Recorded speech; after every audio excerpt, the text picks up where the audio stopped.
Fala galera, e aí, belezinha? Vamos lá para mais uma aula ou apenas uma contribuição aqui para o que é a diferença entre capitalismo e socialismo. Antes de tudo, dê um joinha no canal para a gente continuar entregando conteúdos de qualidade para você. E vamos esclarecer um pouquinho os pontos em tempos de convulsão social como que a gente vive atualmente. É importante conhecer os termos. Não que não conhecer seja um problema de fato. O problema, na verdade, ele se encontra em tomar decisões por causa de noções muitas vezes erradas. Então, acho importante sim saber o que é socialismo, o que é capitalismo. E, começando agora, não vamos fazer uma confusão conceitual, tudo bem? Vamos deixar claro aqui desde o início que palavras como capitalismo, socialismo, comunismo, nazismo, anarquismo, anarcocapitalismo, anarcocomunismo, iluminismo por si só. Bom, essas palavras, sim, liberalismo e neoliberalismo, tudo bem? Essas palavras não significam a mesma coisa. Vamos partir deste ponto, perfeito? Não significam a mesma coisa, galera, perfeito? Se vocês generalizam, se vocês acham que socialismo e comunismo é a mesma coisa, capitalismo e anarquismo é a mesma coisa, ou até, o que você já saberá agora que está errado, socialismo e nazismo é a mesma coisa. Bom, vamos lá. Vamos trazer à luz do conhecimento o que é cada coisa, né? Deixando claro que aqui não iremos tomar parte sobre um conteúdo ser melhor, ou sobre um movimento ser melhor do que o outro, perfeito? Então vamos lá. A base do nosso raciocínio aqui será a Revolução Francesa e o movimento do Iluminismo. Por quê? Porque no Ocidente, e é ele que a gente vai tomar como base, até porque ele influenciou os movimentos asiáticos também. No Ocidente, você tem um sistema de concepção de governo antes da Revolução Francesa e um depois da Revolução Francesa. Perfeito? Jorge, mas por que você está falando de governo se a gente, quando fala de capitalismo e socialismo, a gente precisa falar de economia, primeiramente? Bom, porque as coisas estão interligadas e você já vai entender. Bom, na Revolução Francesa, qual era a tônica? A tônica era abandonar o ancien regime, o regime antigo, perfeito, de governo, que seria a monarquia, certo? Mas não simplesmente a monarquia, mas tudo o que ela representava.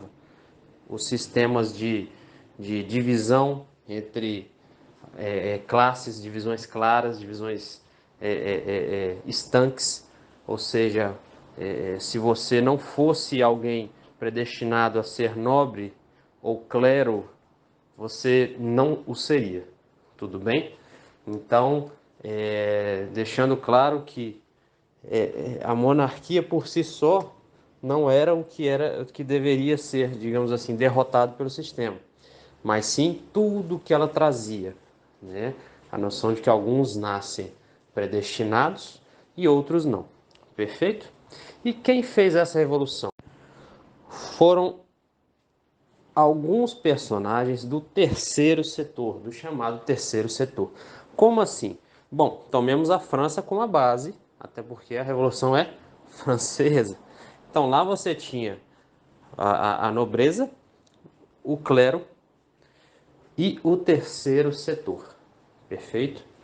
Bom, nobreza, não preciso explicar, né? São pessoas que já nasciam ali com seu sangue real, né?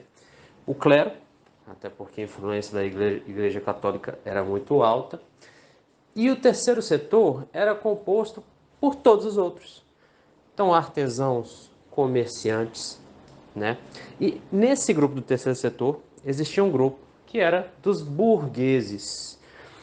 Esses burgueses, eles eram, que a gente pode dizer hoje, empreendedores.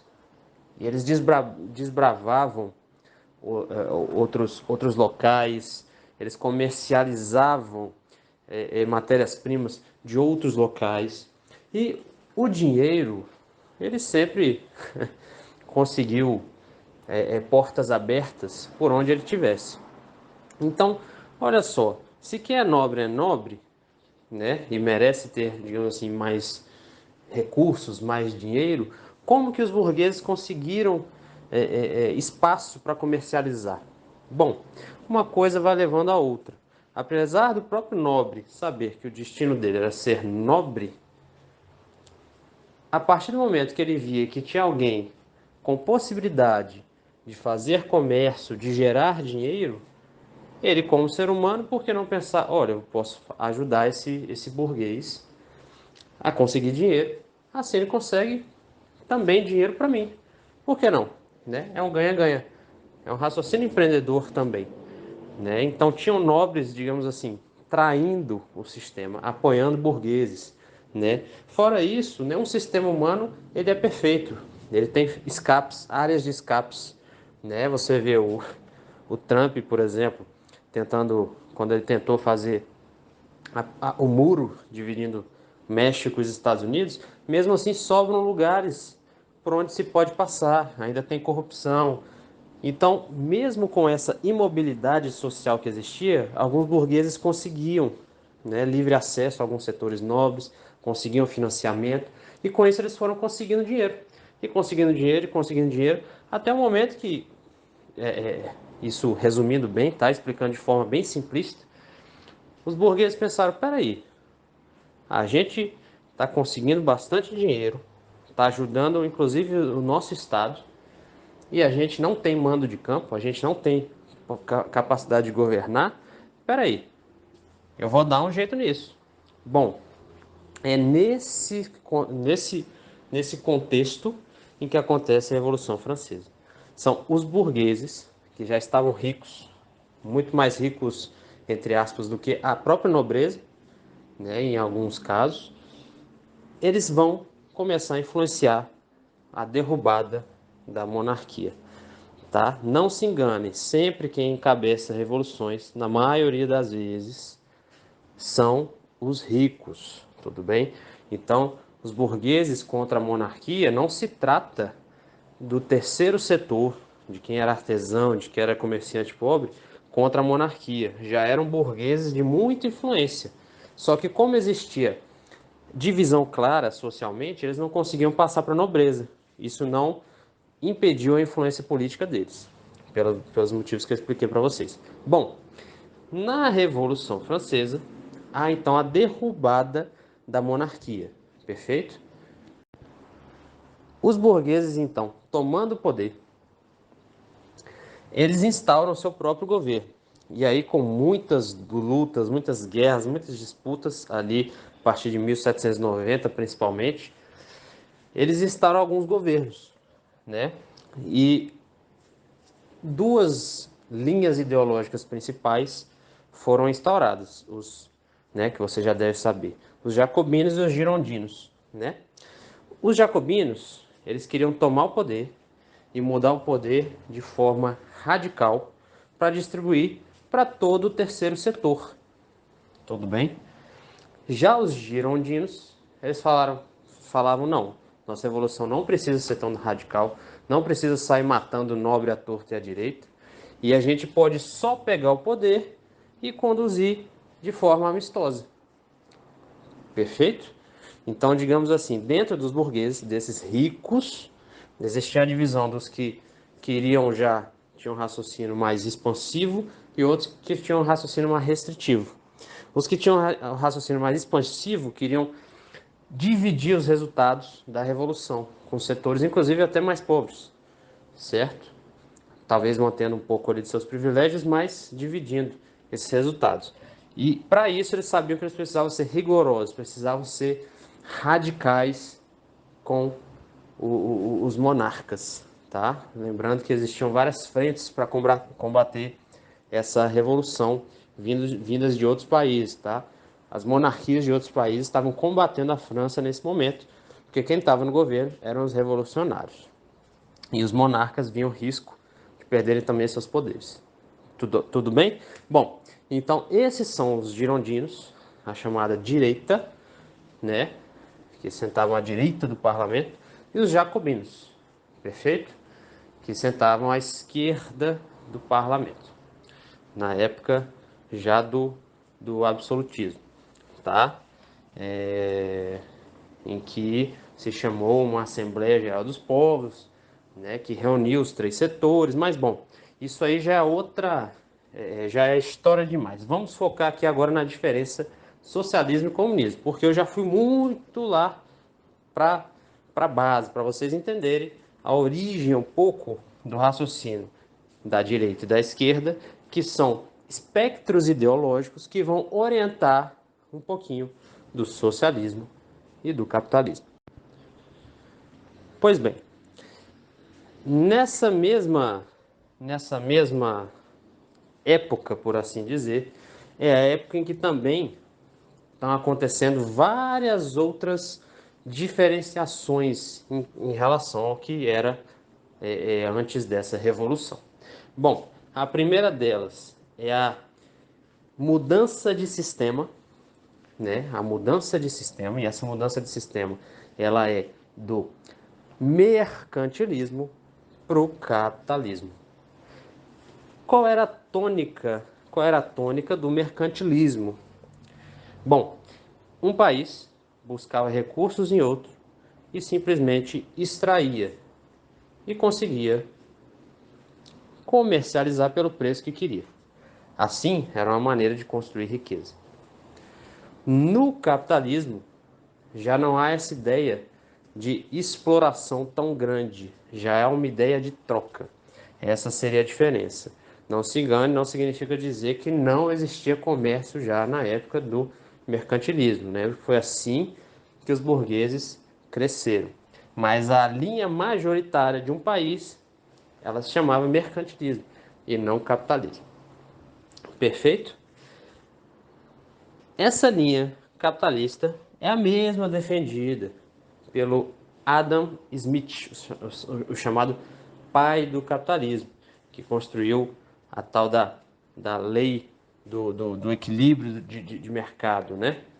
Então, que basicamente o mercado ele vai se equilibrando, né? Você equilibra as demandas, equilibra a oferta, né?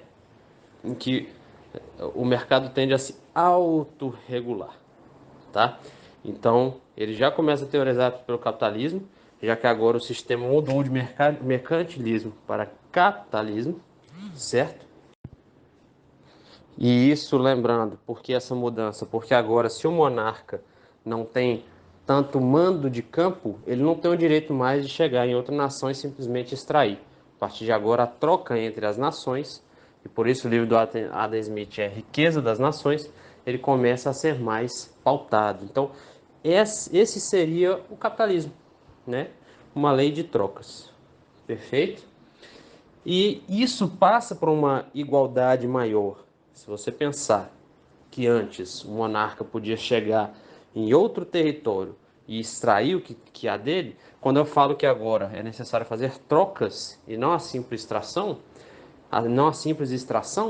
eu estou falando que a partir de agora eu vejo outro estado como igual a mim e não algo que eu posso simplesmente ser superior, entre aspas, e dominar. Junto com isso, exatamente relacionado a essa queda do absolutismo, eu tenho as ideias iluministas, que inclusive foram elas que levaram os burgueses a tentarem tomar poder dos monarcas. Perfeito? Então, essa é a ideia, certo? E o iluminismo ele vai levar à razão de que, ora, o indivíduo ele tem o mando de campo. O indivíduo pode se constituir. O indivíduo deve ser respeitado. É por isso que ocorre toda essa transformação, né, em que os burgueses começam a se ver sujeitos e não querem mais sofrer mandos dos monarcas. E junto com isso também se muda sistema de mercantilismo para capitalismo. Não é uma mudança clara, mas isso acaba acontecendo porque agora eu respeito a outra nação. Lógico que isso tudo é muito ideológico, tá, pessoal? Na prática, não é muito exatamente o que acontece. E é aí que se encontra o grande problema. E a partir de agora, quando eu passo para a prática, eu saio dessa filosofia bonita e que eu começo a ver a diferença entre algumas ideias, e é aí que surge também o socialismo. Como? Lembre-se do terceiro setor. Lembrem-se de que ele era composto pelos burgueses, os artesãos, os pequenos comerciantes. Veja só, os burgueses ficaram ricos. Enxerga os burgueses como comerciantes exportadores. Mais ou menos que seria a diferença aqui no Brasil entre o grande agroexportador e o agricultor familiar. Imagina essa diferença, tá? Ela é clara, vocês vão ver então a diferença com essa metáfora. Bom, esse terceiro setor dos artesãos pobres, dos, dos pequenos comerciantes, pequenos agricultores, eles é que seriam, de certa forma, beneficiados pelos jacobinos. Lembre-se que os jacobinos eram mais radicais, mais revolucionários e que queriam dividir um pouco dos resultados, né, com, com esse setor. Porém, nem esse setor conseguiu dividir no pouco tempo que ficou no poder, né? E além disso, perdeu o poder para os girondinos. E nem os girondinos dividiram poder com eles, porque não era a proposta, né? A proposta era dialogar um pouquinho com os nobres e tentar, pelo menos, atenuar os problemas sociais do terceiro setor. Então, o terceiro setor se viu desvalido.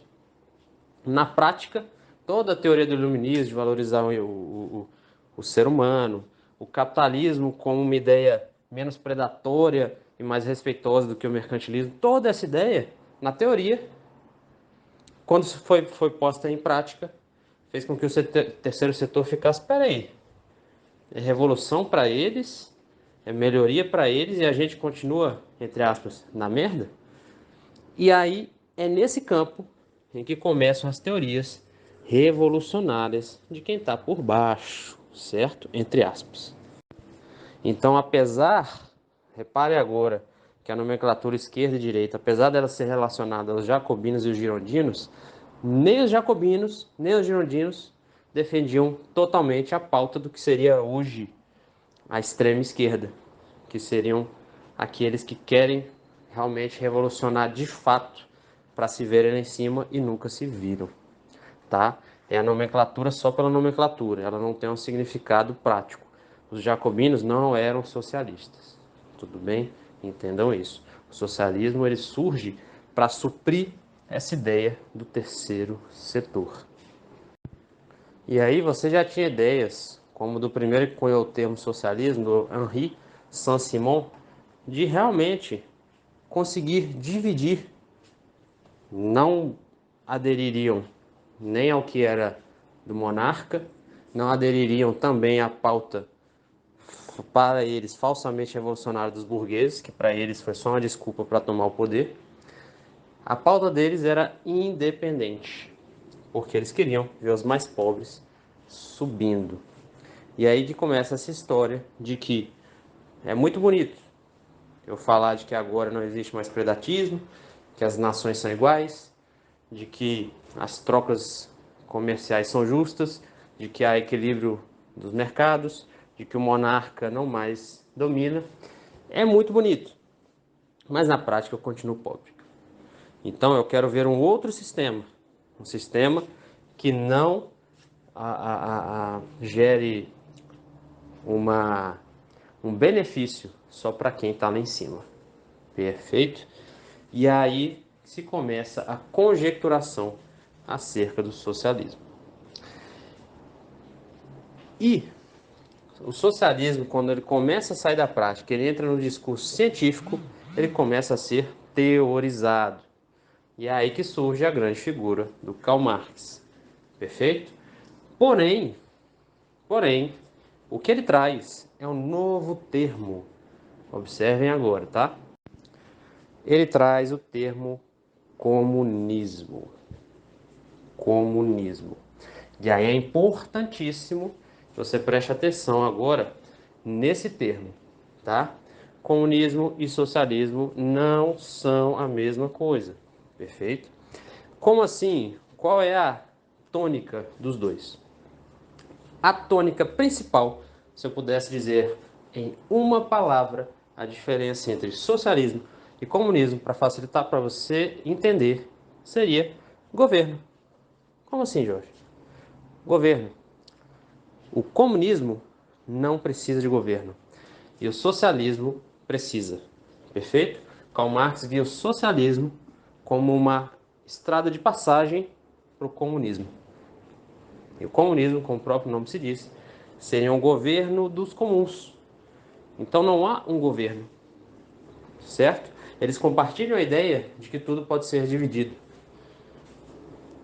Mas aquela ideia de que o Estado vai determinar as suas ações, ela só existe no socialismo.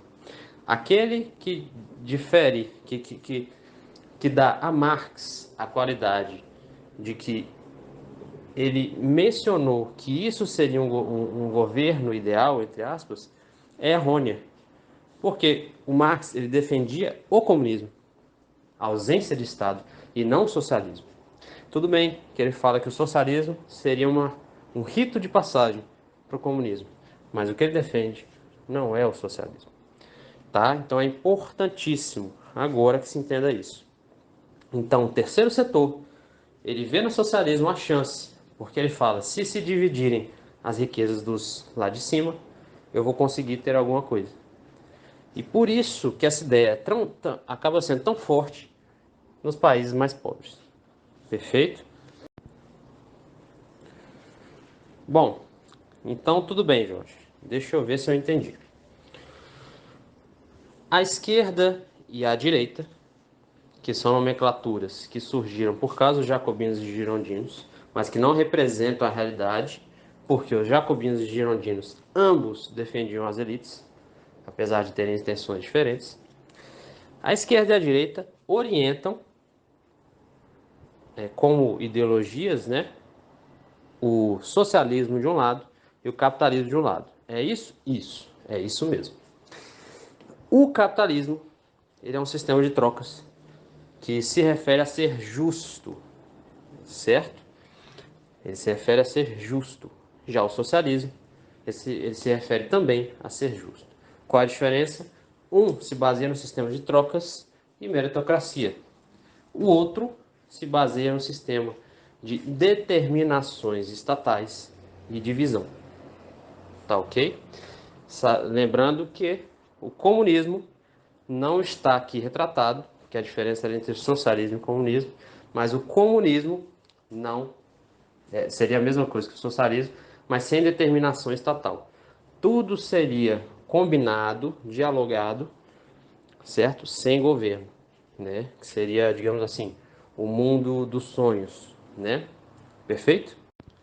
Para terminar, porque esse é assunto para outro vídeo, certo? Por que que o capitalismo, para quem é de esquerda, toma uma fama de um sistema desigual e cruel, enquanto o socialismo, para quem é mais à direita, representa um sistema de determinação cruel, de punição e de falta de liberdade. O que há nesses dois que incitam esses sentimentos? Bom, será desenvolvido em outro vídeo, mas as respostas estão nas mesmas entrelinhas que fizeram com que a Revolução Francesa gerasse uma, uma disputa ideológica, iniciasse uma outra disputa ideológica, ao invés de de acabar com os problemas. Qual é essa razão? A razão de que a teoria, na prática, é diferente. Quando Adam Smith, falando do capitalismo, falou do equilíbrio dos mercados, falou de uma autorregulação dos mercados, ele não podia prever, Primeiro, manipulações estatais. Segundo, manipulações do mercado financeiro. Sequer existia um mercado financeiro tão complexo como a gente tem hoje. Perfeito? Ah, então, fora isso, coisas que são da natureza humana, infelizmente, que não foram previstas. A própria corrupção, a ineficiência administrativa. Então, Adam Smith fala da teoria. Adam Smith não fala da prática.